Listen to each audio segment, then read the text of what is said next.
Open up your heart. What do you have to lose? You may be able to gain life.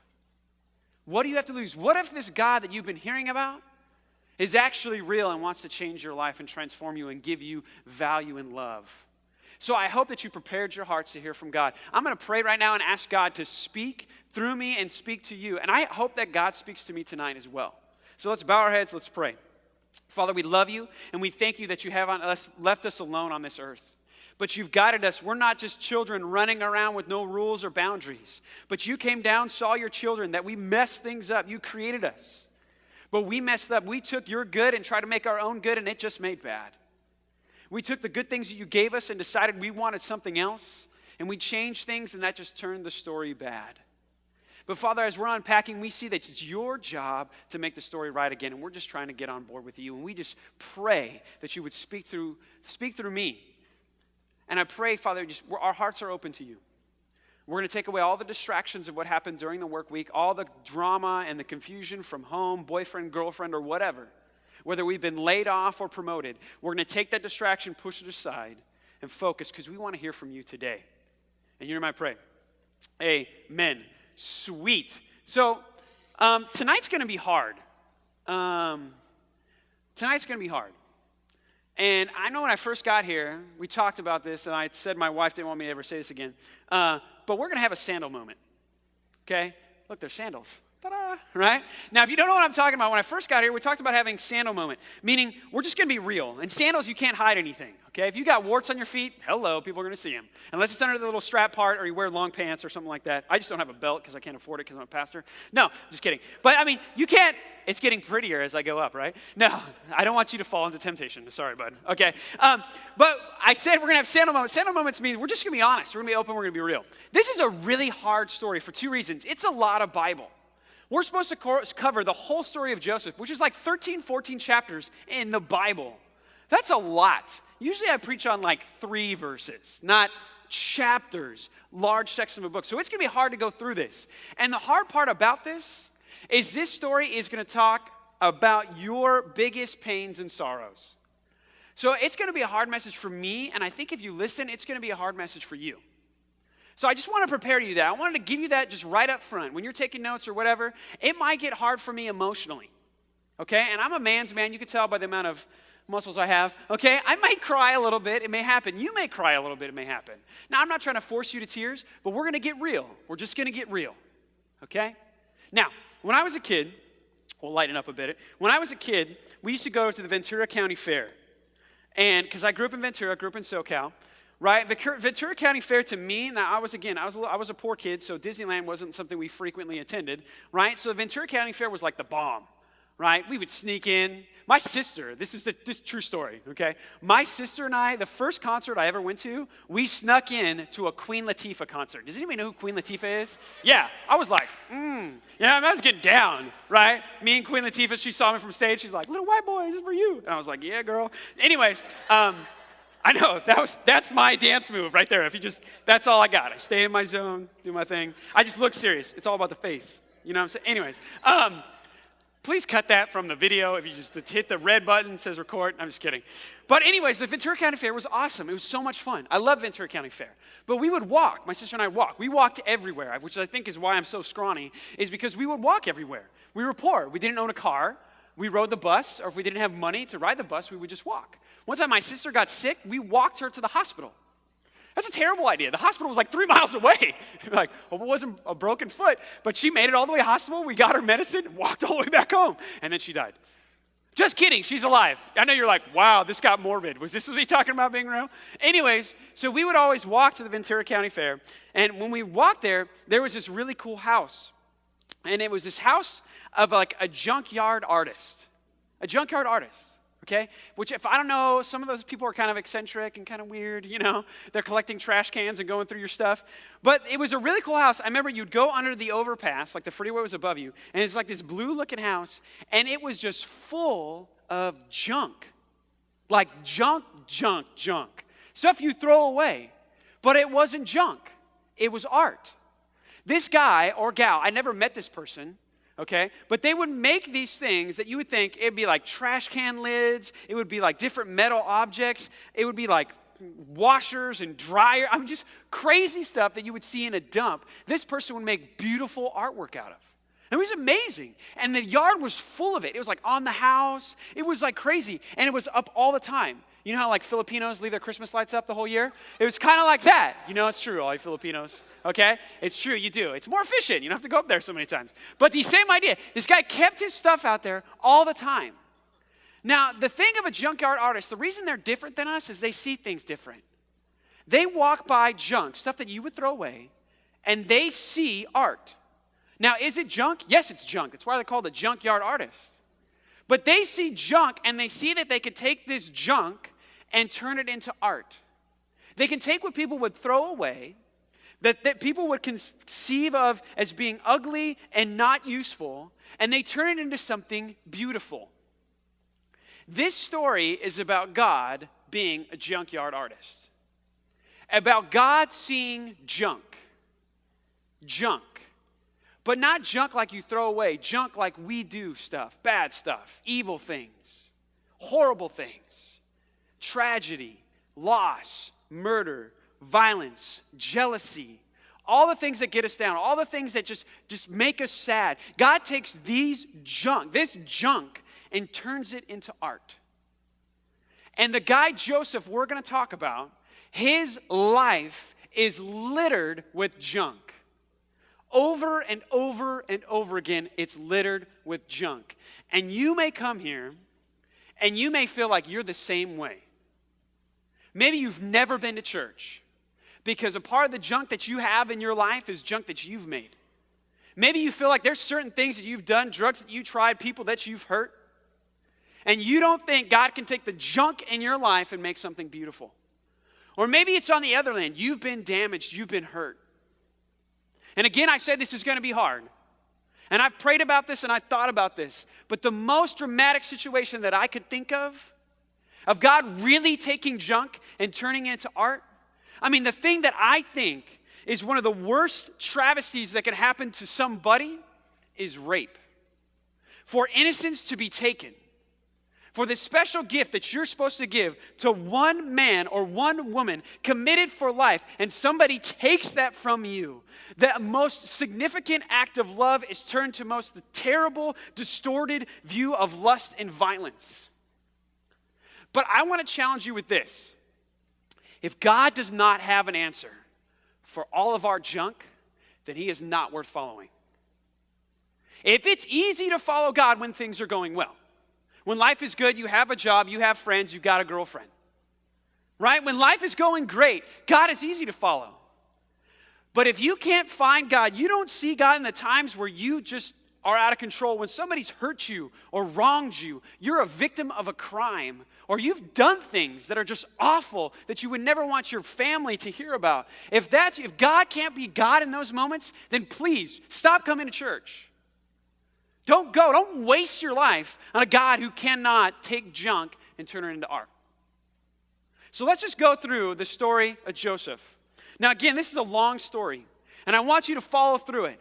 But as we go through it, I want you to see the blocks of his life, the junk, and after junk, after junk, after junk, and then see what God does. Because when God turns into a junkyard artist and changes everything, it also changes Joseph. And he gets to a stage that I guarantee you I am not at. I read the story of Joseph and was convicted at the end. I felt like I couldn't say the things that he said. And I challenge you, I bet there are very few of you who can say those things too. So let's go through the story of Joseph. You can follow on the screen, but this is how it starts with Joseph. Joseph is one of 12 brothers, okay? Joseph is one of 12 brothers. If you follow, we talked about Abraham last time. Okay? Abraham was promised, he was really, really old, and he was going to have a son. His son was named Isaac, and Isaac was the promise. And God said to Abraham, I'll make you a nation, a great nation, and out of you, Jesus Christ will come, and he will solve the problem of sin. But it's going to start with you, Abraham, and you're going to have one son. He had one son. That one son had two sons, Jacob and Esau. Then Jacob had 12 sons. So we see the nation is building. The promise that God guaranteed hundreds of years ago is now coming about. And so now we have 12 people. 12 people. The problem is Joseph is in a kind of messed up family. Okay? If you look at Genesis chapter 37. Genesis chapter 37, verses 3 through 4 says this. Now, Israel, that's Jacob. That's Joseph's dad. Now, Israel loved Joseph more than any other of his sons because he was the son of his old age. Joseph was the 11th of 12.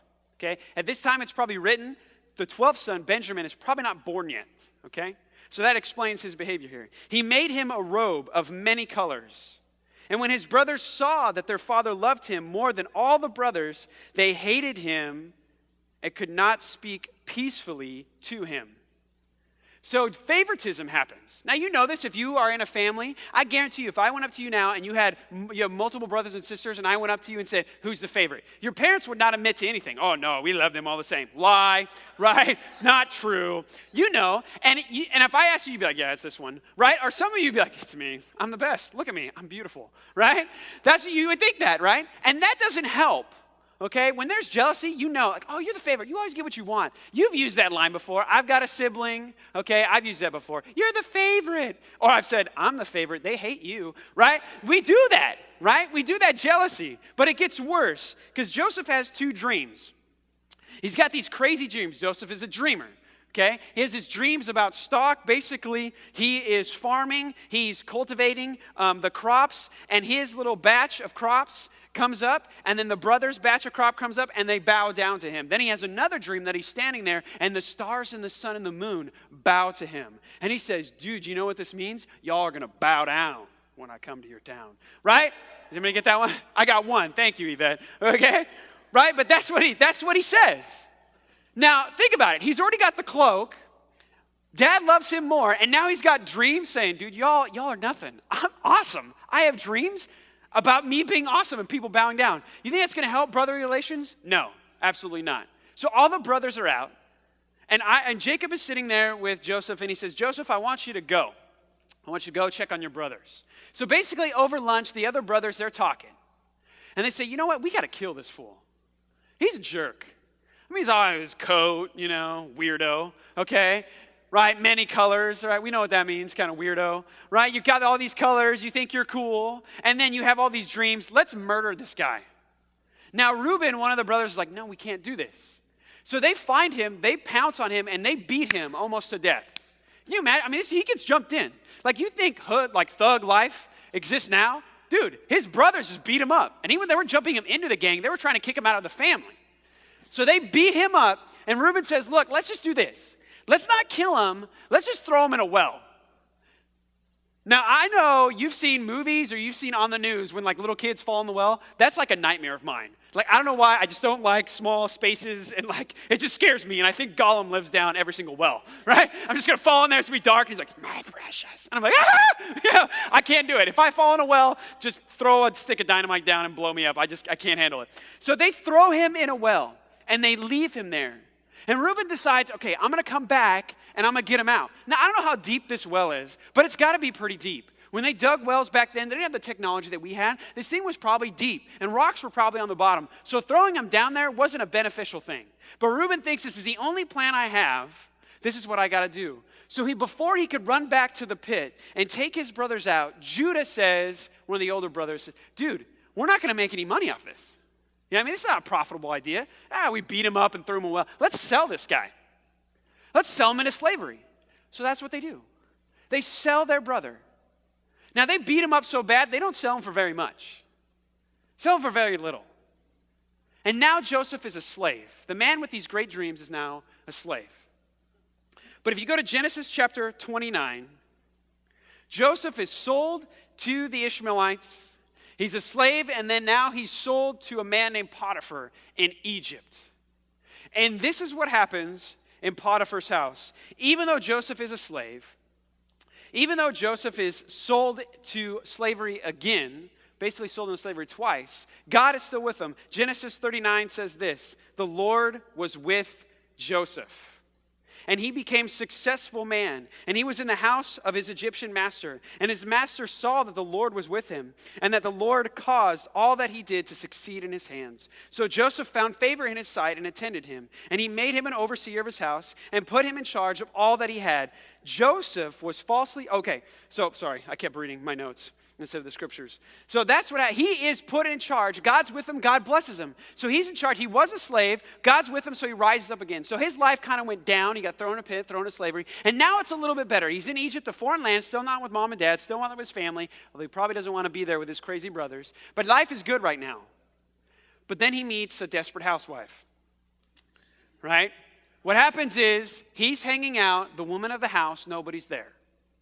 She comes up to him and says, hey, you need to lay with me. And he's like, whoa, no. So he resists over and over and over again. It's not one occasion she asks. Then one time she finally grabs him and says, you lay with me. Now, just in case you haven't caught on what that means, she wants to have sex with him. Now, just think if you're Joseph. We could think of an excuse for this guy. I mean, he's been through a lot. Beat up, almost died, thrown into slavery. Can't this guy just have a little bit of fun? But this is what he says. This is what Joseph says in Genesis 39. He says, he is not greater in his house than I am, nor has he kept back anything from me except you. He's talking about his master. He's saying, dude, the master is here, and I'm right here. I'm second in charge. And I can do anything with the house that I want except for touching you. I can't do that to the guy who took me out of slavery and raised me up. But then he says this, because you are his wife, how then can I do this great wickedness and sin against God? Sweet, victory, right? The cougar grabs him. He's like, no, cougar, no. He gets a little scratch. Okay? He says no, he obeys, he's going to be blessed, right? He says, I can't sin against God. Wrong. What happens is she grabs him and he loses his cloak, which is funny because this is the second cloak that he lost. He lost the Technicolor Dream coat and now he lost this coat. So he's not good with holding on to clothing, okay? So he runs away. The wife comes to him and the wife comes to the master and says, dude, this guy tried to rape me. He tried to have his way with me. And I fought him off, and he ran away, and I grabbed his cloak in the process. And she sells this. She sells it. He believes, and he puts Joseph in prison. Now, what is Joseph learning from his life? God gave me a dream. I told my brothers. They beat me and threw me in a well and threw me into slavery. I get out for a little bit. God's with me, gives me some prosperity. A woman comes after me, and I stand for my character, what I believe, and I don't sin against God. And what happens now? I'm thrown in jail. So now he's in jail. An Egyptian jail. And it's not like the rights we have now. They don't get the square meals, right? They don't get taken care of. It's not like a hotel. These people are there for one reason, because they're going to get executed. They're just staying, waiting for them to die. And if the accusation was right, that he almost raped an Egyptian woman as a slave, he's dead. His head's going to roll. So he's in jail, about to die. But God blesses him even in prison. Look at Genesis 39, verse 22, or verse 20 and 22. It says, Joseph's masters took him and put him into prison, the place where the king's prisoners were confined. And he was there in prison, but the Lord was with Joseph and showed him steadfast love and gave him favor in the sight of the keeper of the prison. And the keeper of the prison put Joseph in charge of all the prisoners who were there and in prison. Whatever was done there, he was the one who did it. Okay, so he's being blessed. We're like, all right, good success. But remember, he's still in prison. Just because he has some leadership skills in prison doesn't mean that life is easy. And then he's sitting there, and these two men have these dreams. One man is a baker, one man is a cupbearer. The baker has a dream, and Joseph basically says, your dream sucks. It's more like a nightmare. You're going to die. It doesn't take very long. The baker is taken out of the jail, and he's murdered. He's killed. His head rolls. The cupbearer comes up and says, I've got a dream. Will you interpret? Which after that one, I'd be like, you know what? I'm good. Don't tell me. Cupbearer comes up and says, all right, this is the dream that I have. And Joseph says this time, hey, this is a good one. You're going to get out, man. You're going to get out and you're going to get restored to your exact position. You're going to be right there near Pharaoh. Will you do me a favor? When you get there, will you just tell him about me? Just tell him about me. Will you please help me out here? And the dude forgets. He gets released, he's restored, just like Joseph said, and he forgets about him. And Joseph is in jail for, I believe, 2 more years. But then Pharaoh has a dream, a really weird dream. He's got 7 fat cows, 7 skinny cows. And then the skinny cows eat the fat cows. Really weird. Animal cannibalism. Okay? He's got this crazy dream. And finally, the cupbearer says, oh, wait. I know this dude in prison who interprets dreams. Let's check this out. So Joseph goes up and says, all right, Pharaoh, you ready? And Pharaoh says, dude, I heard that you can interpret dreams. Now, at this point, I don't understand this point of the story. Because what Joseph says is, I don't, but God does. To me, that would be dumb. If you took me out of jail, and Pharaoh said, I heard you could, I'd be like, yep, just get me out of jail. I can do whatever you want. Handstands, cartwheels, juggle fire, swallow a sword. I'm down, Pharaoh. I just don't want to be in jail anymore. But he says, no, God's going to give the interpretation. So again, he's a man of character, even though he's persecuted, even though he's in the midst of junk. So he tells Pharaoh, this is what's going to happen. You're going to have 7 good years, man. 7 good years. I mean, there's going to be crops everywhere. It's going to be awesome. But then you're going to have 7 years of famine. So we need to store everything up. And this is what Pharaoh says to Joseph in Genesis chapter 41. And Pharaoh said to his servant, can you find a man like this in whom is the Spirit of God? Then Pharaoh said to Joseph, since God has shown you all this, there is none so discerning and wise as you. You shall be over my house, and all my people shall order themselves according to your plan. Only as regards to the throne will I be greater than you. So Joseph went from being in jail, interpreted one dream. Now he's second in command of Egypt. Egypt is the world power of the day. It's like going from Guantanamo Bay to vice president. That's the exact transition. An enemy of the state to now head of the state. That's the transition that Joseph has had. Now, the crazy thing is this famine happens, and we know that God is building a people, and Egypt's over here, and God's people is over here, Abraham and his family. But they are not excluded from this famine. The whole land has it. So they're running out of food. If God's going to build a nation, he can't just let them die of hunger. So finally his brothers come, and they make 2 visits. 2 visits, and they go before Joseph. But they don't recognize him. Maybe he got a tan in Egypt, right? Got the orange spray tan on, right? They don't recognize him, but Joseph knows exactly who they are. Now, if you and I were in this situation, I know exactly how you would act, especially if you're a guy. And how do I know that? Because you were raised on the same films that I was raised on. Jean-Claude Van Damme, Steven Seagal, Arnold Schwarzenegger, Sylvester Stallone, right? All 4 of those dudes. Their movies are all the same. Okay? Let me just tell you how they all play out. First, you like the guy. He's got a checkered past. He's former CIA, KGB, whatever the heck you want to call it, right? But he's away from that now, and now he has a family in Iowa, right? Or some garbage like that. And he's like, oh, American family. He's like, checkered past, American family. Then what's the next thing that happens? Right. No, they die. Right? And it happens like, just watch, I just listen to those guys. Van Damme, Jean-Claude, right? Arnold Schwarzenegger, Steven Seagal. Watch them. It's the same thing every time. Checkered past, modern home, modern family, American dream. And then somebody comes back and kills everybody, except the main character. So what they did is they built vengeance in you, right? So now for an hour and a half, you just want to see some heads roll.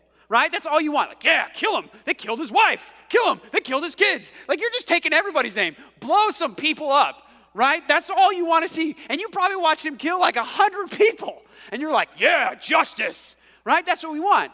So when I'm reading the story of Joseph, now I've read Genesis and I've read the Bible a ton of times. But every time I get to this point, it's built up in me. I'm like, oh, I just want Joseph to smack somebody. Right? I just want him to get one of those crazy Egyptian like swords. For some reason, I think they'd be like the Vulcan warriors or something like that. And just start cutting his brother's heads off. That's what I want. Vengeance. But that's not what happens. All that junk. Now think about what they did to him.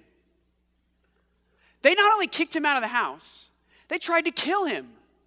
Kill him. Like beat him to death. And they were shepherds. So they probably didn't just use their fists. They probably used staffs, what they used to tend the sheep. I mean, they're pummeling this dude. And instead, they decide this isn't worth it. Even to beat him isn't worth it. It's not because they have compassion. It's because they want to make some money on their brother. Let's sell this dude. Here's a band of people. Put him on the block. Sell him. Sell him. So they take him away. He doesn't see dad anymore, doesn't see mom anymore. He is taken away from the family, thrown into prison, then falsely accused, slave, prisoner, all those things. All this is built up to this moment. And Joseph plays a game with them. He sees them come forward and he says, you guys are spies. Now to me, I think, oh yeah, this is judgment time. He says, you guys are spies. And they say, no, we're not. So he takes one of them. He says, I'll take him if you bring that back the other brother, which is actually his brother, his younger brother, the 12th son, Benjamin. You bring that guy back, then I'll believe you. So he sends the other brothers and he leaves one in prison. Okay, so a little bit of justice there, a little bit of vengeance there. They finally come back because they're starving. They come back and they bring the younger son. And again, Joseph kind of plays with them a little bit. He gives them all this food. There are times he runs out of the room and he starts crying. And then he decides, you know what, fill up all their bags. He has all of his servants go to their horses, fill up all the bags. I want you to take a cup of mine and put it in the satchel and let them go away. And when they're about halfway home, we're going to stop them and accuse them of stealing. Right? You're like, sweet. Sword time, heads are going to roll, awesome. So he chases them down. Joseph goes, the servants go, they open the bag, and it's a silver cup in the satchel of Benjamin, the beloved son, the youngest. The brothers are freaking out. But Joseph can't take it anymore. And this is what Joseph says to his brothers. Come near to me, please. This is Genesis chapter 45. And they came near to him, and he said, I'm your brother Joseph, whom you sold in Egypt. And now do not be distressed or angry with yourselves because you sold me here. For God sent me before you to preserve life. For the famine has been in the land for these 2 years, and there are yet 5 years in which there will be neither plowing nor harvest. And God sent me before you to preserve you, a remnant on the earth to keep alive for you many survivors. So it was not you who sent me here, but God. God has made me the father to Pharaoh and the lord of his house and the ruler of the land of Egypt. What? What? Not me. I'm killing the dudes. I love Jesus. I'm a pastor. I'm kill shot style. You know what I mean? I'm taking those fools out. But Joseph says no. But then Jacob dies. The father. So maybe Joseph is just saying this to be nice. When dad dies, then it all goes downhill, right? You know, when you fight your brothers and sisters, you fight when mom and dad's there? Oh, heck no. You wait till mom and dad go on a trip and the babysitter is making out with the boyfriend, then you take it to the backyard and you're like, let's go.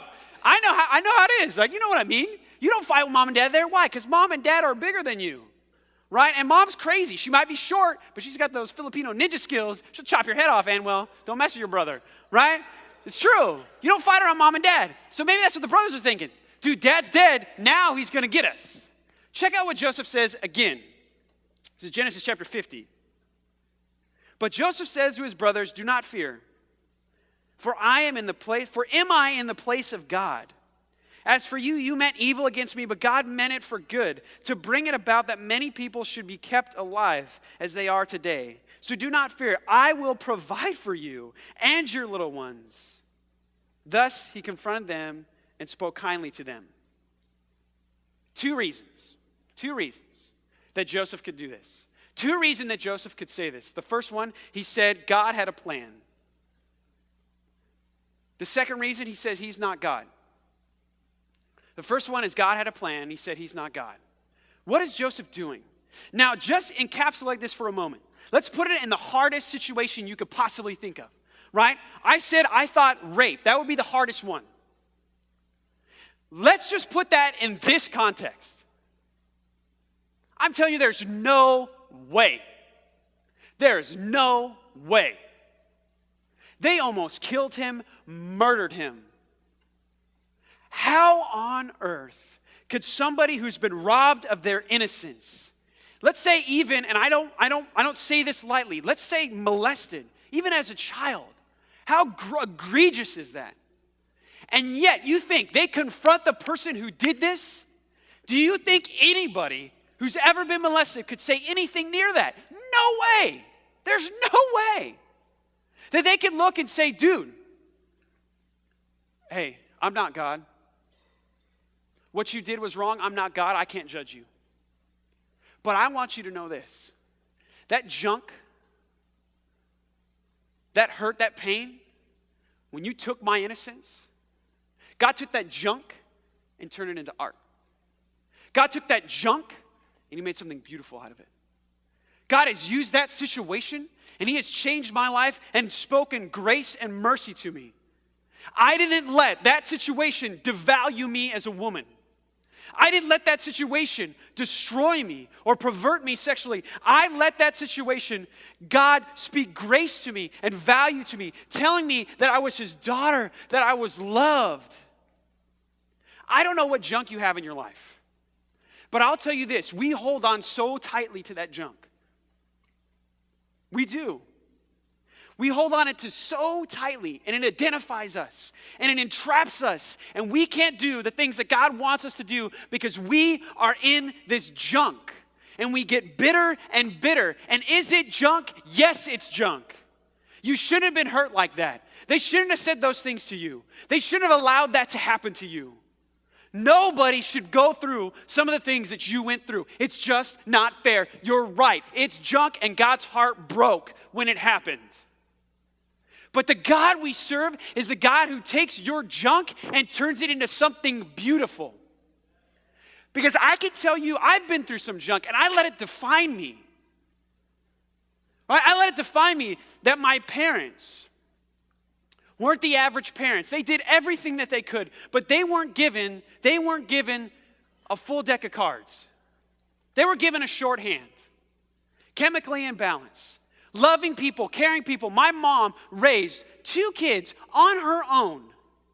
I don't know, I can't raise my 2 kids with my wife. That's hard. But my mom on her own, who is legitimately crazy, and I don't say that to be mean. My mom does take a ton of medication, and she should, but my mom loves Jesus. And my mom has shown me charity, that as poor as we were, that we had so little, my mom always had somebody staying in our house. As poor as we were, there was always somebody either staying on our couch or underneath our table with a blanket over to make a little tent. Seriously. We walked to school. When we did like turkey trots and fundraisers and stuff like that, when we ran to get food, I ran for my family. We got those boxes. We went to free lunch. We were the ones sitting out there on Thursday getting food and clothes from places. And yet my mom still had charity and compassion in her heart to give, even though we didn't have much to give. But I let that define me. That I grew up poor. That I grew up with less. That I grew up without a father. That my parents were divorced, that I was dyslexic, that I don't know how to read till I was 13, that I had no purpose and ambition, that my dad was taken at such a young age. I let all of that define me, and I held on to that junk, and you know what I did with it? I worshiped it. I worshiped it. Because every time you talk to me, you know what I would say? I would tell you that. Oh yeah, this. I let it define me. And sympathy became my worship. When people would look at me and say, oh, Paul, oh, that's such a sad story. Oh, yeah, I know. I just cling on to that, cling to it. And that junk defined me. And maybe that's you. Maybe that's you. Again, and I don't know what your junk is. I don't know. But I know everybody here, you have some. But you know what God does with that stuff? God turns it into art. He turns it into beauty. He takes the worst things in life and makes them beautiful. How do I know that's true? He did it with Jesus Christ. You think rape is bad? You think homicide is bad? What about killing the Son of God? What about killing somebody who's never done anything wrong? Ever. Who hasn't let a thought slip his mind? Who's never looked with lust? Who's never told a lie? Who's only done right? How is it fair that he would die, and not at the hands of man, but under God's wrath? That he would die, not just as an innocent bystander and collateral damage, that he would die because of the wrongs you committed, because he would take on all of your junk that's happened to you or that you've done, and he would take it all on, and he would be crushed by God himself. That's junk. but it's the most beautiful story we have in the Bible. Because there is no greater beauty than what God did through Jesus Christ's sacrifice. Now, I cannot stand here. I cannot be so pompous and arrogant to say that I can look at your pain and tell you how God's going to make it beautiful. I can't do that.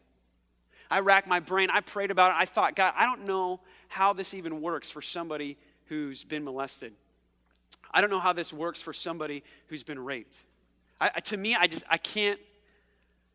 don't know how that works. But I'm not the artist. God's the artist. And that's the promise I stand on. That if he can take my junk and turn it into art, he can take your junk and turn it into art. If he can take the crucifixion, the brutality of it, and turn it into art, then he can do whatever he wants with what you have. He did it with Joseph. He can do it with you. Don't hold on to it. Let him have it. And when you let him have it like Joseph did, Joseph said, dude, God was behind all of this. When I was in prison, when I was beaten, thrown in a well and left for dead, God was with me. Right there, taking all that junk and turning into beautiful art. When you do that, it releases you. And you know what you can do? You can give radical forgiveness. It's when a son can walk into a jail cell, pick up a telephone, and stare across and say, I know you were there the night my father died, and I can forgive you. It's somebody who was molested going up to the person who did it, and you say, you know what? What you did was wrong, but I want you to know that God has done radical things in my life, and he has used that for the good. I forgive you, even though I was young. That's amazing.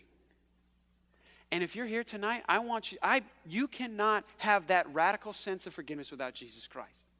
So what I want you to do is I want you to stand. I want everybody to stand. Okay, this is the time of response that we have in the service. Okay, the band's going to come on stage, and this is what we're going to do. If you have not accepted Jesus Christ, if you've not made him your Lord and Savior, if you know tonight you died that hell would be in your future, if you're like, you know what, when you talk about God taking junk and turning into art, God has not done that in my life.